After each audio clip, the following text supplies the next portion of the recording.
بخاری کی جو سب سے پہلی حدیث ہے انما الاعمال بالنیات کہ تمام اعمال کا دار و مدار نیتوں پر ہے. اگر ہماری نیت درست ہے تو ہمیں ثواب ملے گا، اگر ہماری نیت درست نہیں ہے تو ہمیں ثواب نہیں ملے گا. میں آپ کو ایک مثال دیتا ہوں کہ دو بندہ ہے، ایک بندہ وہ بھی وہی کام کرتا ہے، دوسرا بندہ بھی وہی کام کرتا ہے. جیسے کہ لے لیجئے مثال کے طور پر مزدوری کرنا. اب جیسے ہم مزدوری کرتے تو ہم مزدوری کرتے اس نیت سے کہ ہم مزدوری کرتے ہیں، پھر ہمیں اس مزدوری کا عوض ملے گا، روپیہ ملے گا. یہ روپیہ ہم گھر والوں کو بھیجیں گے، گھر والا ہمارے بچوں کو دینی تعلیم سکھائیں گے اور قرآن کریم کی تعلیم کو سکھائیں گے، نبی کریم صلی اللہ علیہ وسلم کی سنتوں کو پہچان کرائیں گے، اللہ کی معرفت کو سمجھائیں گے، پہچان کرائیں گے، اللہ کی قدرتوں کو بتائیں گے. ہم اس روپیہ کو کما کر ہم اپنے بال بچوں پر خرچ کریں گے تاکہ ہمارے بال بچے اچھی طریقہ سے دین کو سیکھ سکے. اگر کوئی انسان یہ نیت کرتا ہے تو اس کے کام کرنے پر بھی اللہ تبارک و تعالی اس کو اجر عطا فرمائیں گے.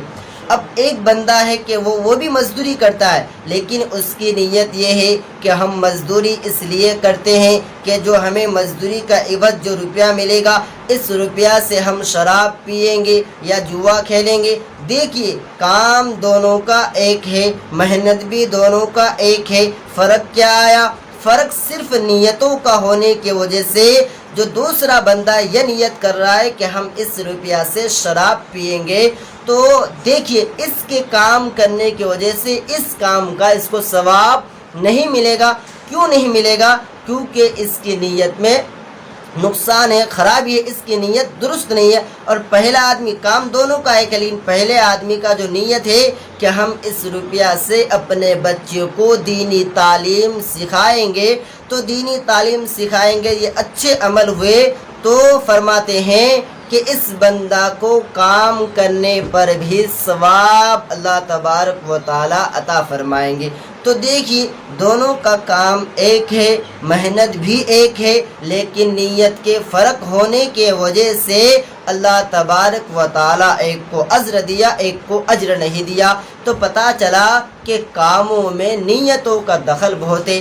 اس لیے ہم سب کے لیے ضروری ہے کہ جب ہم کوئی کام کرے تو کام کرنے سے پہلے اپنی نیتوں کو درست رکھے، صحیح رکھے، اور صحیح رکھیں گے تو ہمیں اجر ملے گی. اگر ہم صحیح نہیں رکھیں گے تو پھر ہمیں اجر نہیں ملے گی. اس لیے میرے محترم بھائی دوستو، آپ کام بھی کرے، کچھ بھی کرے، نیتوں کو درست رکھے، انشاءاللہ تعالی اللہ تبارک و تعالی غفور رحیم ہے، بے حساب اجر عطا فرمائیں گے.